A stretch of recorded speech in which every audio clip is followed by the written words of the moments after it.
کو اس طرح کا بنایا ہے کہ وہ انسانوں سے مل جل کر رہنے میں سکون محسوس کرتا ہے، دوستیاں لگاتا ہے، تعلقات بناتا ہے، محبتیں کرتا ہے، اس لیے کہ انسان تنہا نہ رہ سکتا ہے، نہ جی سکتا ہے، نہ ٹھنڈک پا سکتا ہے۔ اللہ تعالیٰ نے اسے معاشرتی بنایا ہے تو یہ معاشرے کے دوسرے لوگوں کے ساتھ مل کر ہی اپنی زندگی کو گزارتا ہے۔ لیکن ہم یہ دیکھ رہے ہیں کہ لوگوں کے تعلقات ایک دوسرے کے ساتھ بڑی تیزی سے بنتے ہیں اور پھر بڑے اچھے اور بڑے گہرے ہو جاتے ہیں، لیکن زیادہ دیر تک چلتے نہیں۔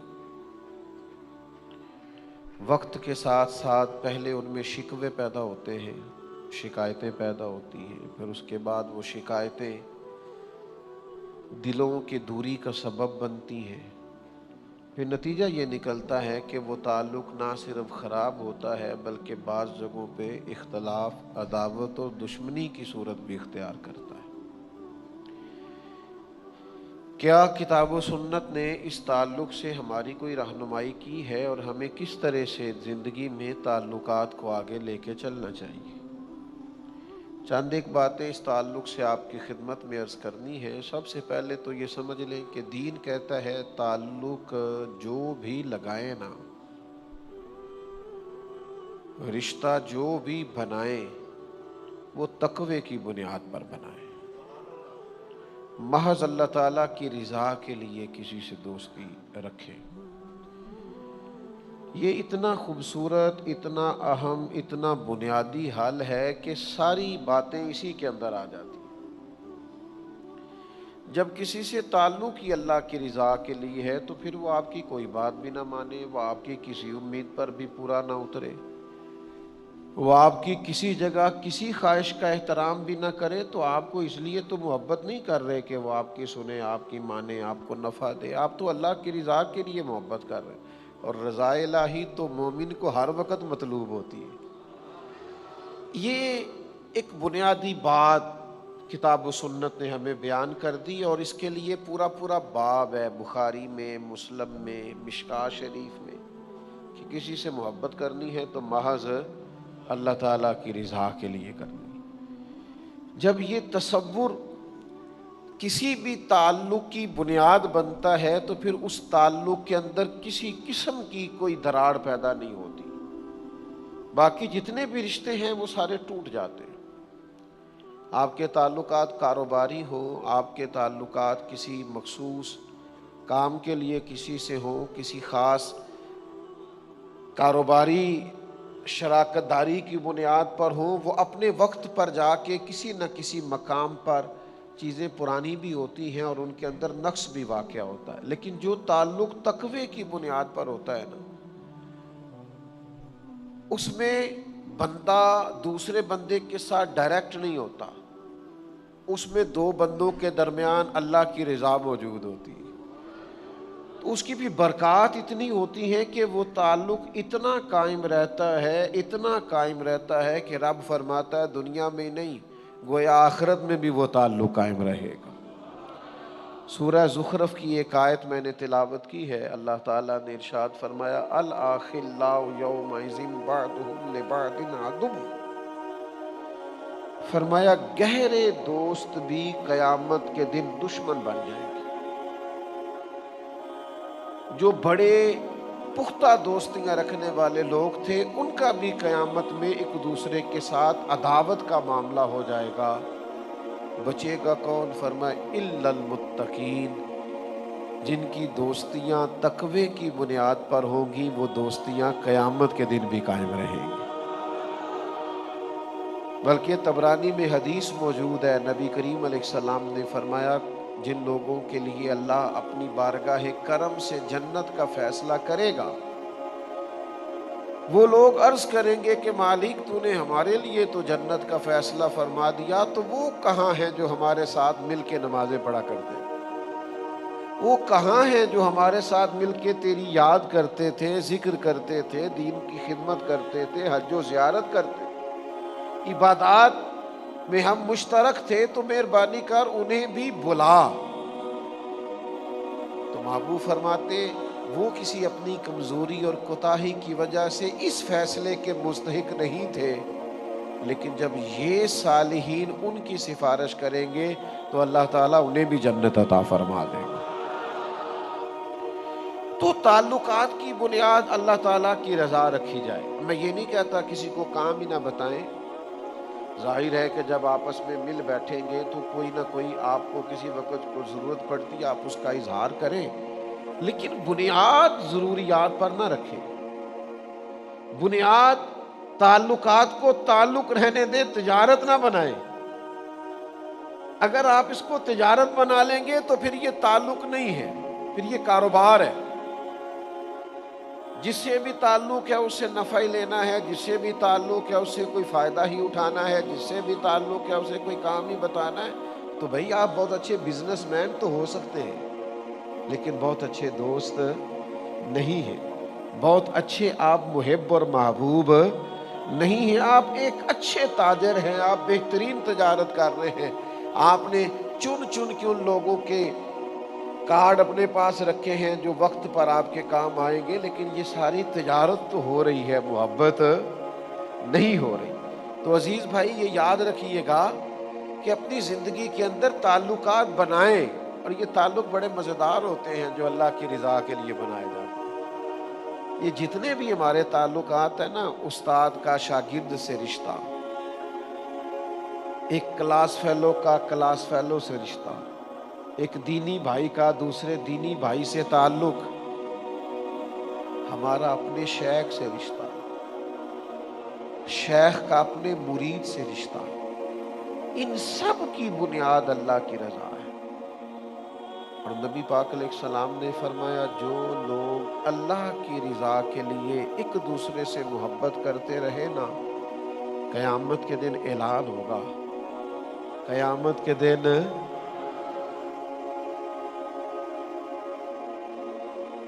اب میں جو کہنے لگا ہوں وہ آپ نے سمجھ جانا ہے، یعنی قیامت کے دن محبت کرنے والوں کا اعلان ہوگا۔ ان کی محبتیں بے شک دلوں میں رہی چھپی رہی، لیکن محبت کرنے والوں کا قیامت کے میدان میں جہاں قومیں اکٹھی ہوں گی، محبت کرنے والوں کا اعلان ہوگا۔ یا رسول اللہ صلی اللہ علیہ وسلم کیا اعلان ہوگا؟ تو حضور فرماتے ہیں رب اعلان فرمائے گا میری رضا کے لیے آپس میں محبت کرنے والے کہاں ہیں؟ اللہ فرمائے گا آج میرے عرش کے سائے کے علاوہ سایہ کوئی نہیں، جو محض میری رضا کے لیے محبت کرنے والے تھے انہیں آج میں اپنے عرش کا سایہ عطا کروں۔ لیکن بنیاد کیا ہونی چاہیے؟ اللہ تعالیٰ کی رضا، اللہ تعالیٰ کی۔ امام کشیری رحمۃ اللہ علیہ فرماتے ہیں صرف یک نکاتی ایجنڈا دوستی کے درمیان آپ طے کر لیں، صرف ایک بات کہ جب بھی کسی سے تعلق بنانا ہے کوئی دنیاوی منفعت پیش نظر نہیں رکھنی، محض دین کے لیے صرف ایک بات، کسی لمبی تشریح کی ضرورت نہیں، لمبی توضیح کی ضرورت نہیں، کسی لمبی بحث میں جانے کی ضرورت نہیں، محض اللہ کی رضا۔ آپ اس کی بنیاد پر تعلق رکھیں، آپ کا دل ٹھنڈا رہے گا، ذہن سکون میں رہے گا، آپ کو کسی سے شکوہ ہی نہیں پیدا ہوگا، شکایت ہی نہیں پیدا ہوگی، اس لیے کہ آپ بندے کے ساتھ ڈائریکٹ ہے ہی نہیں، آپ کے اور اس کے درمیان تو اللہ موجود ہے، اس کی رضا موجود، وہ تعلق نہیں رکھنا۔ جس تعلق میں یہ منفعت ہو کہ ہماری بات مانے گا تو پھر ہی جانا ہے، ہم نے تو وہ تعلق رکھنا ہے کہ وہ مانے نہ مانے، ہمارا تو تعلق ہی اللہ کی رضا کے لیے۔ کورے ورق کتاب نہیں ہوندے تے پتھر دل گلاب نہیں ہوندے، سجنا تو پہلا ہی سوچ کے لائیں پھر یاراں نال حساب نہیں ہوندے۔ تو حساب کرتا پھرتا ہے کہ میری اتنی مانی ہے تو اتنی نہیں مانی، تو اتنی سنی ہے تو اتنے حساب کتاب میں دوستی نہیں چلتی۔ ہم تو بھئی اس کے قائل ہی نہیں ہیں، دوستوں کے ساتھ بھی اگر اس طرح چلنا ہے کہ مانیں گے تو چلیں گی، تو نہیں مانیں گے تو پھر رہے ہم ایسے دوست، اس تعلق کو نہیں لے کے چل سکتے، یہ تو بڑا بوجھ ہے۔ یہ تو مشقت ہے، یہ تو سراسر تکلیف ہے، یہ سراسر تکلف ہے، یہ درست نہیں ہے۔ تو بھائی تعلق کی بنیاد محض اللہ کی رضا، اور یہ تعلق لگا کے تو دیکھیں جتنا اس میں مزہ ہے نا، آپ یقین کریں ٹھنڈک ہی بڑی ہے، سکون ہی بڑا ہے، قلبی راحت ہی بڑی ہے۔ آپ کسی بندے کے ساتھ لالچ کے لیے مل کے دیکھیں، وہ ملنا بوجھ ہے۔ آپ کا لالچ پورا نہیں ہوا، آپ تکلیف میں ہیں، آپ کی وہ امید پوری نہیں ہوئی، آپ اذیت کا شکار ہیں۔ لیکن اگر آپ کا وہ تعلق اللہ کی رضا کے لیے ہے نا، تو یقین کریں میرے بھائی، آپ جب بھی ملیں گے پیار سے ملیں گے، آپ جب بھی ملیں گے خلوص سے ملیں گے، آپ کے اندر ایک خاص قسم کی روحانیت ہوگی، آپ کبھی اس چکر میں نہیں پڑیں گے، آپ کو قلبی طور پر ٹھنڈک محسوس ہوگی۔ ایک حدیث ہے ابو داؤد شریف میں، مجھے بڑا مزہ دیتی ہے، میں بڑی اس سے ٹھنڈک محسوس کرتا ہوں۔ اس کے جو پہلے لفظ ہیں وہی بڑے خوبصورت اور شاندار ہیں۔ حضرت عمر فاروق رضی اللہ تعالیٰ عنہ حدیث کے راوی ہیں۔ اللہ تو انو جزا دے، راوی دیکھو کڈا شاندار ہے۔ حضرت فاروق اعظم رضی اللہ تعالیٰ عنہ فرماتے ہیں، نبی کریم علیہ السلام نے فرمایا قیامت کے دن کچھ لوگوں کو اللہ تعالیٰ نور کے منبر عطا کرے گا، اور ان کے نورانی چہرے چمکیں گے۔ اگلے لفظ ایسے ہیں کہ وجد آتا ہے۔ حضور فرماتے ہیں وہ نہ نبی ہوں گے نہ شہید ہوں گے، لیکن نبی اور شہید ان کا مرتبہ دے کے رشک کریں گے، انبیاء اور شہداء ناز کریں گے، کہیں گے واہ کیا شان ہے، کیا مرتبہ ہے، کیا منصب ہے۔ تو پھر انبیاء اور شہداء اللہ کی بارگاہ میں عرض کریں گے مالک یہ کون ہے جن کا اتنا مقام ہے؟ تو رب کریم فرمائے گا یہ وہ لوگ ہیں جو فقط میری رضا کے لیے ایک دوسرے سے محبت کیا کرتے ہیں۔ اور وہاں حضور نے یہ آیت بھی تلاوت کی، الا ان اولیاء اللہ لا خوف علیہم ولا هم یحزنون، فرمایا بے شک اللہ کے ولیوں کو نہ کوئی خوف ہوگا نہ غمگین ہوں گے۔ اور حضور فرمانے لگے اس دن ہر بندہ غم میں ہوگا، یہ غم میں نہیں ہوں گے۔ آپ یقین کریں میں بڑا آسان نسخہ آپ کو دے رہا ہوں، کرنا کچھ بھی نہیں، صرف اللہ کی رضا کے لیے پیار کرنا ہے۔ یہ محض رضا الہی کے پیار کا نتیجہ دیکھو۔ حضور فرماتے ہیں سارے خوف میں ہوں گے، یہ خوف میں نہیں ہوں گے، سارے غمگین ہوں گے، یہ غمگین نہیں ہوں گے۔ یا رسول اللہ کیا کیا ہے؟ فرمایا کیا بس اتنا ہے، جس سے محبت کی ہے اللہ کی رضا کے لیے کی ہے۔ لیکن یہ ہم کرتے نہیں۔ اچھا کچھ لوگوں سے ہماری ایسی بھی محبت ہے اللہ کی رضا کے لیے، ہم ان سے ملے نہیں کبھی، ان کو دیکھا نہیں کبھی، لیکن ان سے اللہ کی رضا کے لیے محبت تو داتا صاحب سے محبت ہے نا، خواجہ اجمیر سے محبت ہے نا، غوث اعظم جیلانی سے پیار ہے نا، حضرت میاں شیر محمد شرک پوری سے محبت تو ہے نا، پیر جماعت علی سے پیار تو ہے نا، حضرت مہر علی سے محبت تو ہے نا، فاضل بریلوی کی غلامی تو ہے نا، شاہ نقش بند کے غلام تو ہے نا، ہمیں محبت ہے نا، اولیاء سے صوفیاء سے پیار تو ہے۔ دنیاوی تعلقات نہ لگائیں، لوگوں سے لالچ کے رشتے نہ بنائیں، محض اس لیے تعلق نہ بنائیں کہ میرا فلاں فلاں جگہ پہ کام آ جائے، محض اللہ کی رضا کے لیے پیار کریں۔ اور 3 لفظ مسند امام احمد بن حنبل کی حدیث میں ہیں، وہ بڑے لطیف ہیں، بڑے وقی ہیں، بڑے سمجھنے والے ہیں اور بڑے گہرائی والے ہیں۔ دنیا میں کون مومن ہے جو نہیں چاہتا کہ اس کا رب اس سے پیار کرے، اور پھر جس سے رب پیار کرے نا اس سے اور کوئی نہ بھی نہ کرے تو اللہ رسول کا پیار ہی اس کے لیے کافی ہو جائے گا۔ تو معاذ ابن جبل رضی اللہ تعالیٰ عنہ صحابی فرماتے ہیں کہ نبی کریم علیہ السلام نے فرمایا رب فرماتا ہے میری محبت ان لوگوں پر واجب ہو گئی جو میری رضا کے لیے ایک دوسرے سے پیار کرتے ہیں۔ میری رضا کے لیے ایک دوسرے سے ملاقات کرتے ہیں، میری رضا کے لیے ایک دوسرے کی زیارت کرتے ہیں، اور میری رضا کے لیے ایک دوسرے پر خرچ کرتے ہیں، ان پر اللہ کی محبت واجب ہو گئی۔ بدقسمتی سے نا ہمارے ہاں تعلقات تجارت ہے، لوگ تعلق بناتے ہیں، کہتے ہیں اتنا میں اس کو تحفہ دوں گا، پھر اتنا تحفہ وہ مجھے دے گا، میں اتنا اس کے کام آؤں گا، پھر وہ میرے اتنا کام آئے۔ تعلق کو آپ نے بازار بنا دیا، تجارتیں بازار میں ہوتی ہیں، یہ تو اللہ کی رضا کے لیے ہونا چاہیے تھا۔ آپ کہاں اس کو محبت کو کہاں لا کے آپ نے کھڑا کر دیا؟ آپ یہ نہ کریں، اس سے کوفت پیدا ہوگی، آپ خود بھی محسوس کریں گے کہ یار میں نے تو اتنی انویسٹمنٹ کی تھی، جواب ہی کوئی نہیں آیا، میں تو اتنے تحفے لے گیا تھا اور سامنے والے نے جواب میں کچھ بھی نہیں دیا، تو آپ خود بھی پریشان ہوں گے۔ تعلق اللہ کی رضا کے لیے رہنے دیں۔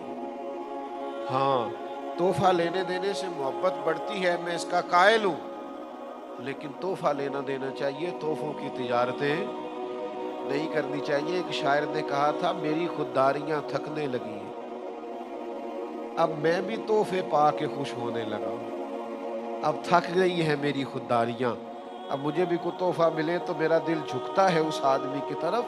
تو تعلقات کو زندگی میں تجارت نہیں بنانا۔ پھر ایک اور بڑا مسئلہ ہے، مومن کی پتہ شان کیا ہے؟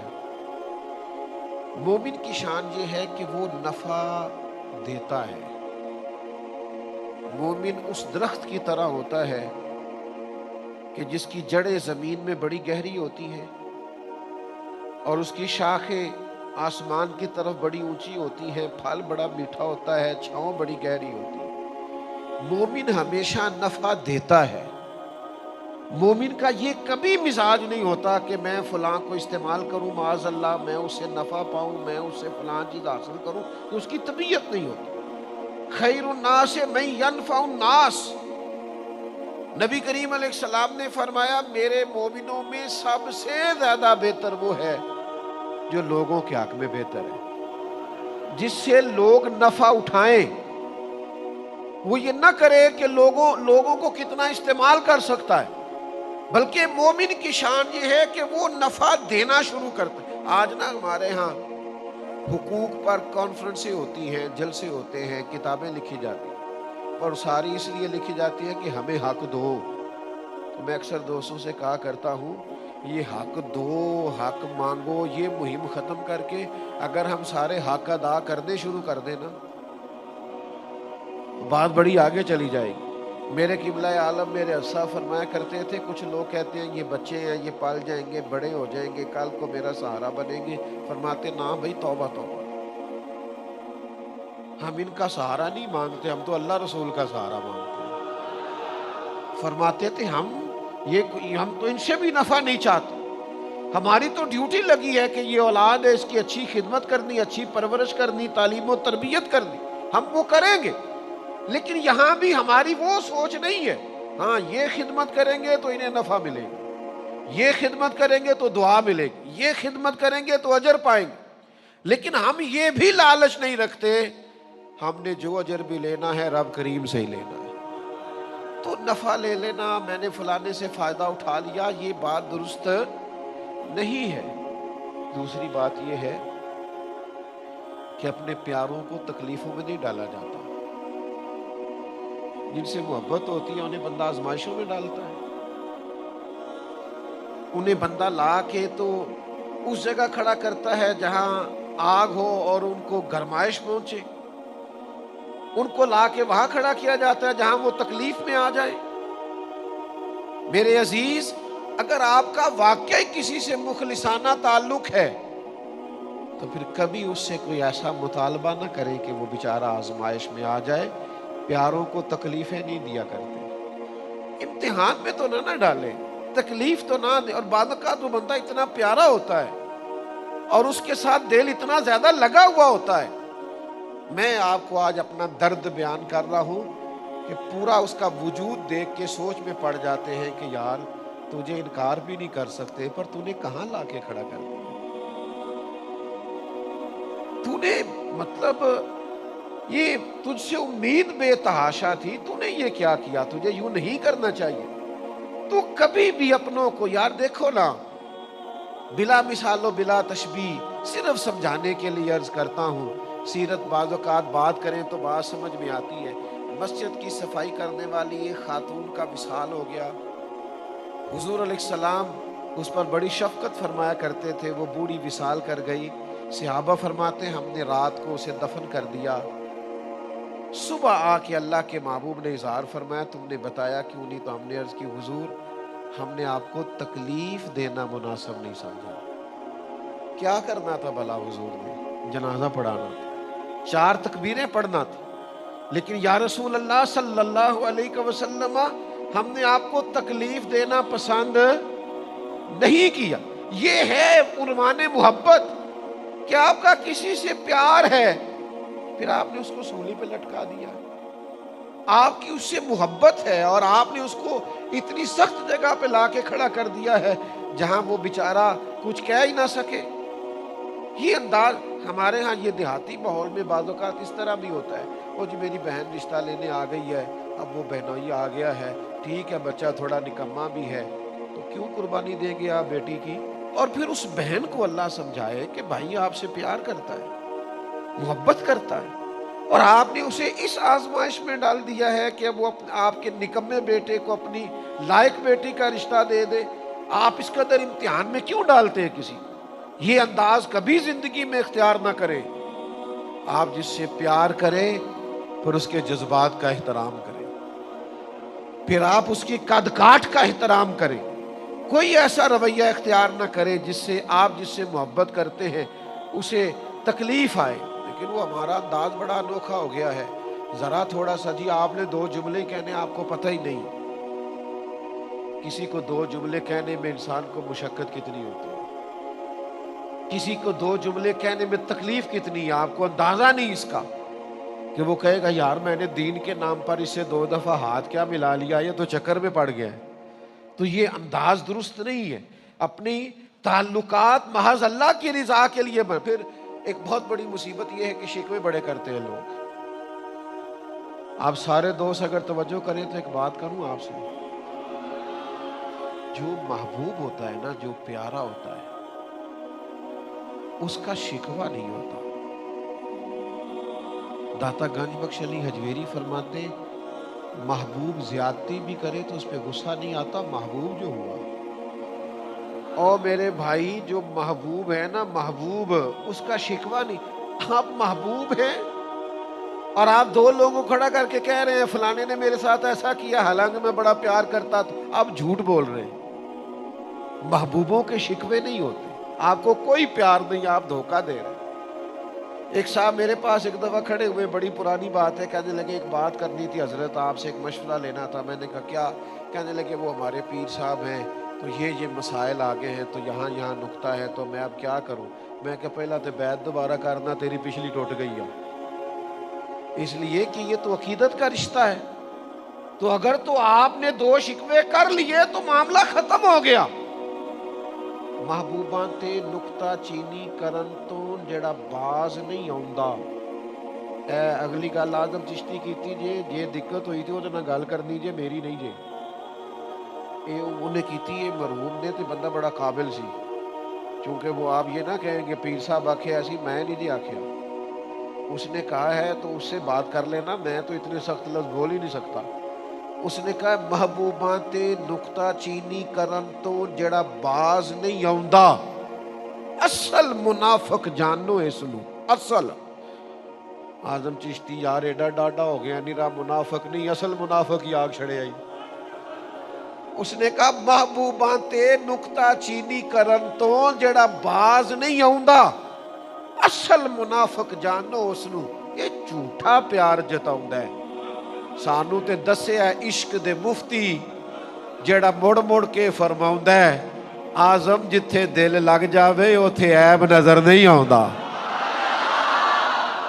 سانو تے دسیا ہے عشق دے مفتی، قربان جاؤں آزم چشتی کے انداز تکلم پر، سانو دسیا ہے عشق دے مفتی اور مفتی ایک دفعہ فتویٰ دیتے آدم چشتی کہتے نہیں مڑ مڑ کے فرماؤندا ہے سانو دسیا ہے عشق دے مفتی جیڑا مڑ مڑ کے فرماؤندا ہے آزم جتھے دل لگ جاوے اوتھے عیب نظر یار دا کدے بھی گلا نہ کریے پاواں سہک دے ہی مر جائیے سجنا یہاں تے لائیے ہی نہ جے لائیے تے پھر توڑ یہ پچھلا جملہ یاد کیا آپ نے یار دا کدے بھی گلا نہ کریے پاواں سہک دے ہی یار دا کدے بھی گلا نہ کریے پاواں سہک دے ہی مر جائیے سجنا یہاں تے لائیے ہی نہ یہ لائیے پھر توڑ تو شکوہ کرنا گلا اچھا شادی دیکھ لیں آپ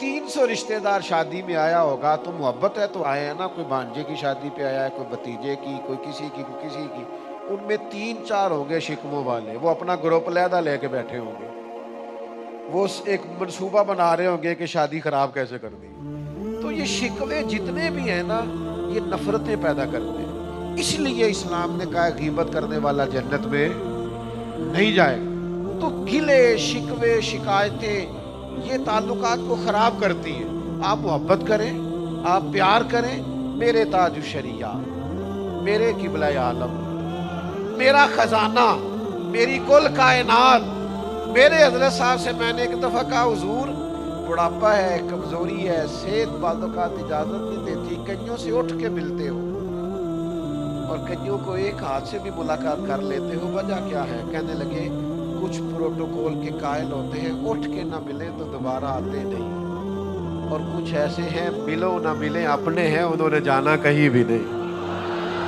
اور سمجھ لو یار جن کو پروٹوکول نہ بھی دیا جائے اس کا مطلب ہے اس نے کہیں جانا اس کو سمجھو نا یہ اپنائیت اگر تیرا پیالہ کبھی توڑ دیا ہے تو اپنا سمجھ کے توڑا ہے اگر تجھے انکار کر دیا ہے تو اپنا سمجھ کے کیا ہے اگر تیری کبھی نہیں مانی تو اپنا سمجھ کے نہیں مانی اس لیے کہ وہ اپنے ہوتے ہیں جن سے انسان جیسا مرضی بھی کر لے ہوئے جو اپنے انہوں نے چھوڑ کے جانا انہوں نے کہیں آگے بڑھنا ملا رومی رحمت اللہ علیہ فرماتے ہیں تیرے ساتھ تیرا جانور جا رہا تھا لیکن کسی اور کا چارہ دے کے اگر ادھر مائل ہو گیا تو اسے دوبارہ گھر نہ لے کے آنا تیرا نہیں اسے کل کوئی اسے اچھا چارہ کھلائے گا تو ادھر چلا جائے گا آئین وفاداری سمجھو تعلقات میں اللہ کی رضا لاؤ ہم کس طرح کے تعلق بناتے ہیں کہ ہر جگہ دنیاوی رشتہ ہر جگہ دنیاوی تعلق ہر جگہ ہمارا یہی حال یعنی غلامی کی کسی شیخ کی استاد اسے بھی جا کے کہہ رہے کاروبار نہیں چلتا بیٹا باہر نہیں جا سکتا یہ بات آپ کو کسی ایجنٹ سے کرنی چاہیے تھی پیر سے کیوں کر رہے اس کا کیا لینا دینا وہ آپ کی مشکلات کے لیے دعا کرے گا میں انکار نہیں کرتا لیکن یہ کہ اگر آپ اس لیے بیعت ہوئے تو پھر تو کہیں اور جانا چاہیے تھا سنو نا سب کا دل کرتا ہے نا اللہ بھی پیار کرے اور سب کا دل کرتا ہے نا بندے بھی اس سے پیار کرے کوئی ناراض نہ ہو کوئی تلخی نہ کرے کوئی مجھ سے بگڑے نہ سب کا دل کرتا ہے نا کہ اللہ کی بارگاہ میں بھی سرخروئی ہو اور ذرا مخلوق کے درمیان بھی بہتری ہو یہ ممکن نہیں ہوتا یہ مشکل کام ہے کہ دنیا بھی بندہ رکھ لے اور اللہ رسول کی بارگاہ بھی مشکل کام ہے لیکن ایک حدیث ہے ابو داؤد شریف دونوں مسئلے حل ہو سکتے ہیں اللہ بھی راضی ہو سکتا ہے اور بندے بھی پیار کریں گے وہ حدیث کیا ہے نبی پاک علیہ السلام نے فرمایا دنیاوی معاملات سے بے نیاز ہو جاؤ ہر وقت نہ دنیا مانگا کرو ہر وقت نہ پیسے مانگا کرو ہر وقت نہ عہدے مانگا کرو ہر وقت نہ دنیا داری کی چیزیں مانگا کرو دنیا سے بے نیاز ہو جاؤ اللہ تم سے محبت کرنے لگ جائے اور فرمایا جو لوگوں کی جیبوں میں ہے نا اس سے بے نیاز ہو جاؤ بندے بھی تم سے محبت کرنے لگ جائیں گے یہ تم کہتے ہو نا فلاں کے پاس بڑا ہے تو مجھے کیوں نہیں دیتا فلاں کے پاس سرمایہ ہے تو میری بات کیوں نہیں کرتا فرمایا اس سے بے نیاز ہو جاؤ لوگوں کے بھی محبوب ہو جاؤ گے لیکن شرط کیا ہے کہ تھوڑی سی نا لالچ سے بچو ہرس ہوس سے بچو تمہارا آپس میں پیار ہو جائے گا اگر آپ پیسوں سے پیار بڑھائیں گے تو ساری عمر دینے پڑیں گے، جہاں بریک لگائیں گے محبت ختم۔ آپ خلوص نیت اور اخلاق کے ساتھ پیار کریں، اس محبت کو دوام ہوگا، دوام، وہ آگے بڑھے گی۔ ایک حدیث ہے مسلم شریف میں، پہلے بھی اس عنوان کی میں روایتیں بیان کر چکا، لیکن یہ صحیح مسلم کی حدیث ہے، ابو داؤد شریف میں بھی ہے، بڑی خوبصورت روایت ہے۔ ایک دفعہ نا کچھ انصار مدینہ حضور کی بارگاہ میں آئے تھے، اور یہ بڑے خوبصورت لوگ تھے، مدینے والے، بڑے وفادار تھے، اور نبی کریم علیہ السلام کی انصار سے بڑی محبت کرتے، مہاجرین سے بھی بڑی کرتے، پر انصار سے بھی بڑا پیار فرماتے۔ تو یہ انصار مدینہ آئے، آگے عرض کی یا رسول اللہ صلی اللہ علیہ وسلم، ہم آپ کی خدمت میں نے ایک بہت بڑی گزارش لے کے حاضر ہوئے۔ تو ادھر بھی دریائے کرم جوش میں تھا، فرمایا جتنی بھی بڑی ہے بیان کرو۔ کہ یا رسول اللہ ہمارا دل کرتا ہے کہ آپ ہمیں ضمانت دے دے کہ اللہ ہمیں جنت عطا کرے گا۔ زندگی کا ایک حصہ میں نے کتابوں میں گزارا ہے، ہلکی سی رائے دیتا ہوں، اور شاید یہ دو جملے کہنے کوئی اتنے زیادہ ثقیل بھی نہ ہو۔ مجھے یوں لگتا ہے کہ حضور یہاں بھی فرما دیتے نا کہ دیتا ہوں ضمانت، تو بات ختم ہو جاتی ہے۔ جو اگلے جملے حضور نے فرمائے یہ میری آپ کی تربیت کے لیے فرمایا۔ انصار کو ضمانت ہو جاتی وہیں پہ، چونکہ محبوب کے سامنے تھے، حضور جانتے تھے ان کی ہر چیز کو، محبوب اپنی امت کو جانتے ہیں۔ عرض کی یا رسول اللہ صلی اللہ علیہ وسلم، آپ ہمارے لیے جنت کی ضمانت دے۔ تو حضور تھوڑی دیر خاموش رہے، فرمایا ایک ضمانت تو مجھے دے دو اور میں تمہیں جنت کی ضمانت دے دوں۔ یا رسول اللہ صلی اللہ تعالی علیہ وسلم بسم اللہ، آپ فرمائے ہم دیتے ہیں ضمانت۔ حضور نے فرمایا مجھے ضمانت دو کہ تم کسی بندے سے کبھی کچھ نہیں مانگو، کسی دنیا دار کے آگے ہاتھ نہیں پھیلاؤ گے، اپنی ذات کے لیے کسی سیٹھ نواب سے کوئی سوال نہیں کرو گے۔ تم مجھے ضمانت دو اس بات کی اور میں تمہیں جنت کی ضمانت دیتا ہوں۔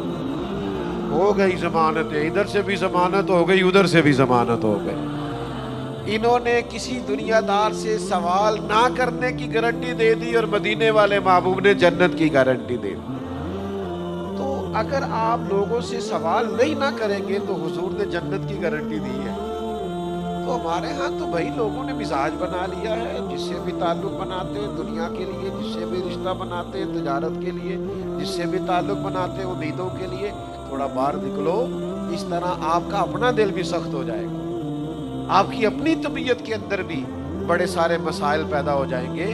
اس سے باہر آئیں، یہ ایک بہت بڑا تکلیف والا مسئلہ ہے، اس سے بچیں۔